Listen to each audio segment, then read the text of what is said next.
Israel has been very active in Syria as the Assad regime crumbled, and after it crumbled especially.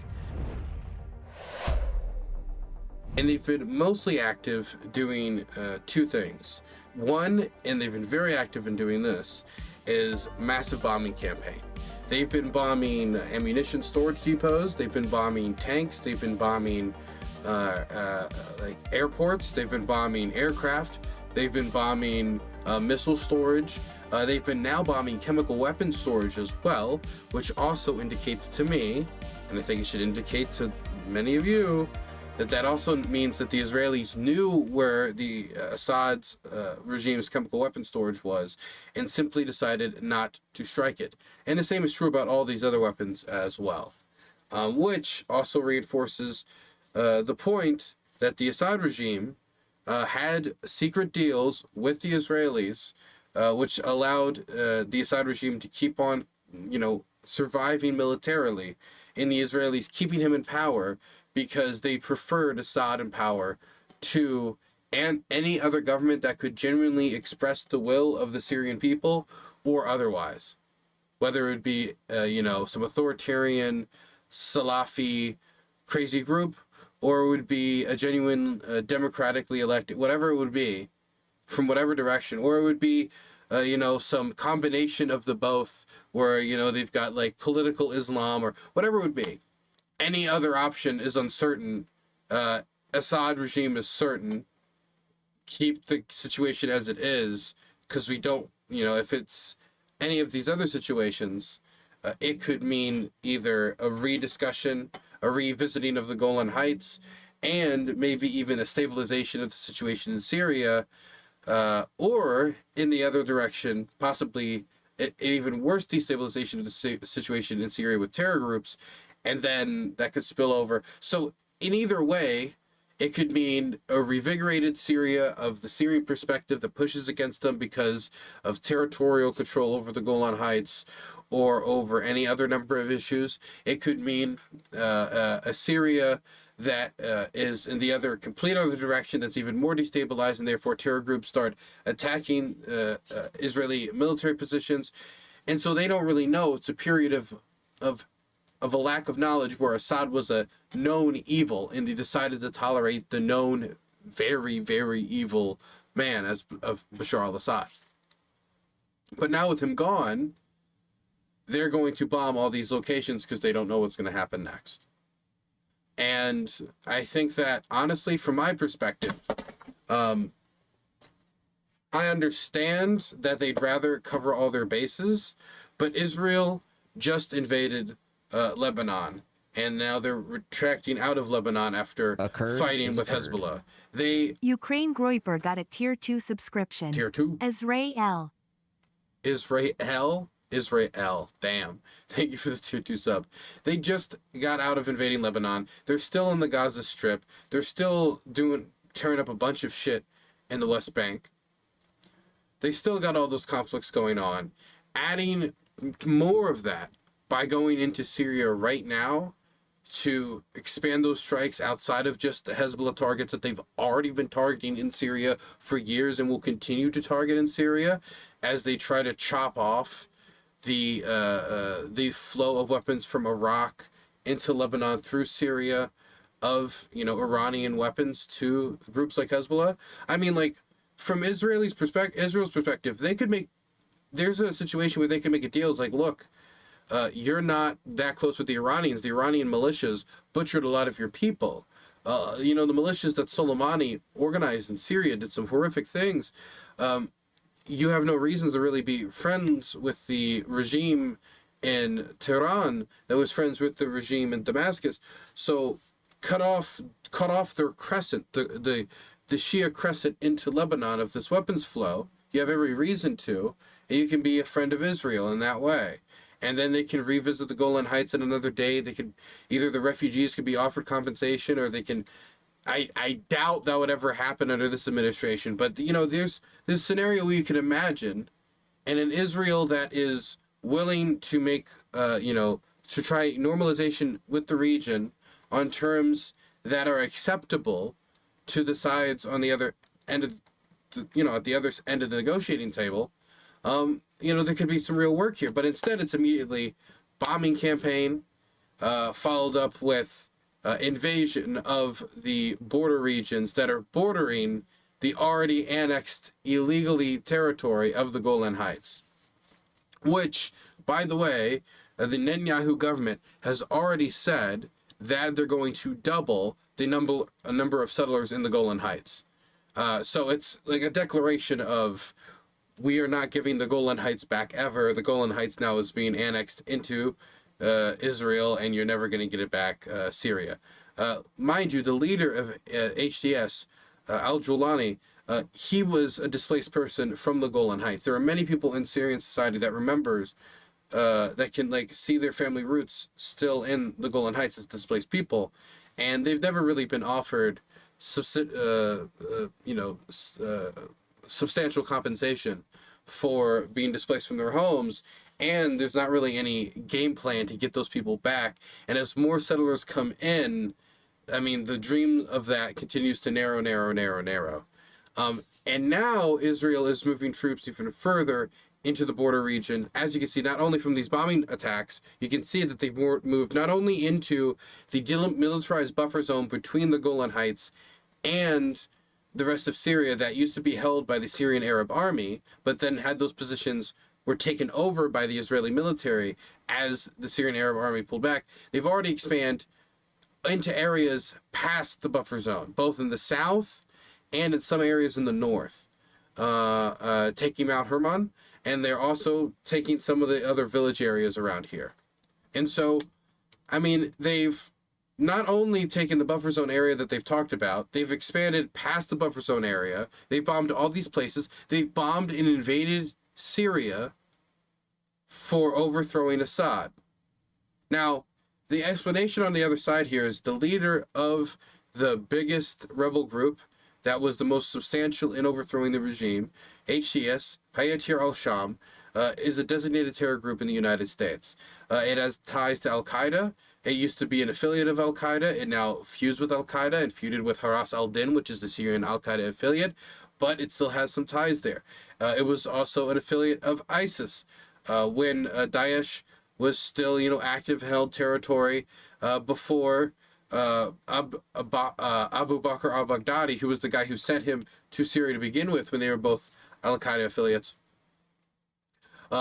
He annexed into Syria, and then the feud started. But before that, he was, an ISIS affiliate. He fought against American troops in Iraq as a member of Al-Qaeda, as a foot soldier for Al-Qaeda in 2005 and 2006, before being arrested and going through the American, prison systems for jihadis for 5 to 6 years, before eventually going back to Iraq, being sent to Syria to start the Syrian branch of Al-Qaeda, which started as al-Nusra, which eventually became Hayat al-Sham after all these factional breaks. And now he's rebranding himself as if he just read Why Nations Fail, and he's more of a politically liberal Islamist. They're saying, Christmas is allowed. Christmas celebrations are ostensibly allowed in Syria now. It seems like it still are, and they're not being banned as many people fear-mongered about. This is presumably a big issue because the BBC asked about it, but liquor is still allowed at some of these bars and stuff. People still operating bars. They're selling liquor. Not that that's really a big issue, but it was asked by the BBC to al-Julani, so apparently it is an issue of substantial importance. There's been no word of women being restricted from education. There's been no word of women being not able to go to, higher education either, like universities and stuff like that. Now, there has been some talk from the leader of HTS's, educational stuff. He said something along the line in an interview. Now, mind you, this is before an election, and they're saying that they're going to have elections, and all these issues will be probably settled after a government has been elected, whether it's a Hayat al-Sham government or another government. So, whether he will be the one to make these decisions is still up in the air, but he has talked about some women, women are okay to have higher educations, but to do what? Obviously a woman can't be defense minister. And the way he talked about it was as if women have some roles and women don't have other roles. And, you know, the idea that they could be a defense minister is crazy. Even though in this war, in the Syrian civil war, women have fought pretty hard. Now, of course, not in Hayatir al-Sham's ranks. They've fought in other branches of the FSA, and of course, most notably in the SDF, the Syrian Democratic Forces. But they're completely two different factions. They have very different views on, obviously, women's participation in armed conflict. Point is that there's some positive signs, there's some signs that are a little fishy, and there's some stuff that, like, even if they're one way or the other, won't be resolved until there is an election. And you know, I am excited to see like a pure flourishing of like Syrian democracy. I'm really excited to see, and I'm hopeful, of course anxious, but hopeful about this. But I'm seeing all this happening, and I'm seeing like this position where the Syrian people have had 12 to 13 years of civil war. They're not in a position to really go on the offensive. And Israel's first thing is just bomb, invade. Bomb, invade. When they already have the Golan Heights, they're not only just taking over the demilitarized buffer zone like they talked about in his English. And by the way, when you're watching a Netanyahu statement, fuck the English shit. Don't even listen to what he says in English. Just go to what he says to his own people. If you listen to what he says in Hebrew, what he says to the, what he says in Hebrew, what he says to the Israeli public, if you listen to that, you're much more likely to understand what he's going to do. He's much more close in policy to what he says to the Israeli public than what he says to the Western public. And bombing and invading Syria for the crime of overthrowing Assad, I think, is not going to translate well to the Syrian people. Definitely when they already occupy the Golan Heights, and now it's expanding outside of even the demilitarized buffer zone. And he just stopped invading Lebanon. They just were pulling back from Lebanon. They're still fighting the war in Gaza. They don't need more wars in these bordering regions, but they're feeling bullish. Definitely with the Trump administration coming into power now. They're feeling bullish. And the Biden administration doesn't have really much strength, it seems, in these last closing month and a half to pull them back. And so it's just kind of, you know, being viewed at with the side eye that the Israelis just illegally invaded and occupied more land from Syria and bombed all across them for the crime of overthrowing Assad.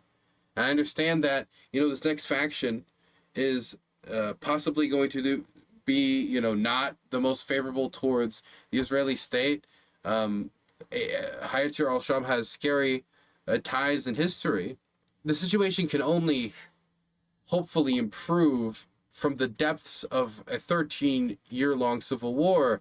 And I don't think that immediately bombing Syria and invading it is amicable towards that goal of trying to push them in a more reformist direction. Like Syria, Jolani has indicated he doesn't want war with Israel, and they don't seek like conquest and reclamation. They're not going to invade and attack the Golan Heights. Like none of this is being like reacted with like, okay, we'll pull back here. Okay, so we're just going to transfer it's just bomb, take advantage of the chaos, take as much leverage as possible. Maybe so they can say, okay, we're going to solidify our illegal conquest of the Golan Heights. And look, I understood the context of when it was taken over, but there was never a need for settlers. And now they're going to double down on settlers. And so now those people who were displaced are never going to be able to come home. And that's the likely outcome here. And so it's already a situation where the Syrian people are going to have a tough pill to swallow from at least Netanyahu's position. And now you're just aggravating the issue. As elections are around the corner, don't push the Syrian public any further away from you and possibly embolden them towards radicals who might not necessarily need to be emboldened in that direction. People don't necessarily need to be emboldened in that way. And, you know, the Syrian people have been bombed before. And, you know, when the Assad regime falls, they might be, what's the next enemy? Who's the next people against the Syrian people? Oh, the Israelis. The Israelis just bombed us. The Israelis are bullish right now. Too bullish. They should be taking advantage of this diplomatically, There could even be a conversation about, like, look, if you don't have the soldiers for the demilitarized buffer zone, then we have to have some conversations about the UN doing it. So, of course, but another invasion based on no attacks on the Israelis, and now protesters who are protesting against it are getting shot on the Syrian border. I don't buy it. I'm not sold on it. And I think this is just to either gain leverage to solidify their control of the Golan Heights, or to cripple, and I think this is certainly true, to cripple the next Syrian government so they will not have any, real weaponry to possibly threaten the Israelis with. Or to, fight back against them if they want to do this type of adventurism in Syria. Let's listen to what the IDF have to say, because I don't know, maybe I'm just a silly lefty, a silly Billy. What in the world is the IDF doing near Syria? Well, it is our job to protect the state of Israel, and our troops have now been deployed in the area of separation between Israel and Syria. Deployed to protect Israel, that is, not to interfere in any way with the conflict happening in Syria, but to understand why this is a zone of interest. Mind you, if you blow up all the weapons in the country, you are interfering in the if that's the case, we can bomb Russian ammunition depots down near Vladivostok. And when people complain, we say, what do you mean? What do you mean? We're not, it's just a zone of interest. It's just a zone of interest. We're not interfering in the conflict in any way. It's just a zone of interest. To understand why this is a zone of interest, we have to go back to the War of Independence. In May of 1948, the armies of 6 different Arab nations, among them Syria, attacked the Jewish state. After a grueling year of war, multiple ceasefire agreements were signed, including with Syria. Civilians in northern Israel were subjected to continuous attacks after multiple violations of the ceasefire by Syrian forces after this war. This war and the aftermath still left territorial disputes in the region, and this brings us to the next 2 wars that occurred within the next 10 years. War number 1, the Six-Day War in 1967. During the Syrian attack in this war, Israel took over the Golan Heights. War number 2, the Yom Kippur War, on October 6, 1973. It is an all-out war. That's how Israeli Defense Minister Moshe Dayan describes an invasion of the Golan Heights and the east bank of the Suez by Syria and Egypt. Syria and Egypt launched a coordinated surprise attack on Yom Kippur, the holiest day in the Jewish calendar. During the 3-week-long war, Israel countered the Syrian attack and managed to retain its positions in the Golan Heights. The outcome of this war would lead to one of the most critical moments in the Israel-Syria relations. Okay, can I just say, about that bombing into Israel, I understand why you would talk about bombing into Israel, and the reason why Israelis wanted the Golan Heights, still argue for the Golan Heights. Its elevated position is very strategically useful for them in deterring attacks into areas of northern Israel, and because that elevated position, obviously from a defensive perspective, is very useful. I understand that perspective, but you cannot say this, this area we have for defensive reasons, we need a buffer for a buffer. That's what it sounds like. We need this area for a buffer zone, and now that there's a chaos in Syria, we need a buffer zone for a buffer zone. And actually, not only the demilitarized buffer zone, we need to go outside of that, also on top of the demilitarized buffer zone that was on top of the buffer zone we originally took, and we openly admit we took as a buffer zone. But now, since we have settlers here, we now need a buffer for a buffer.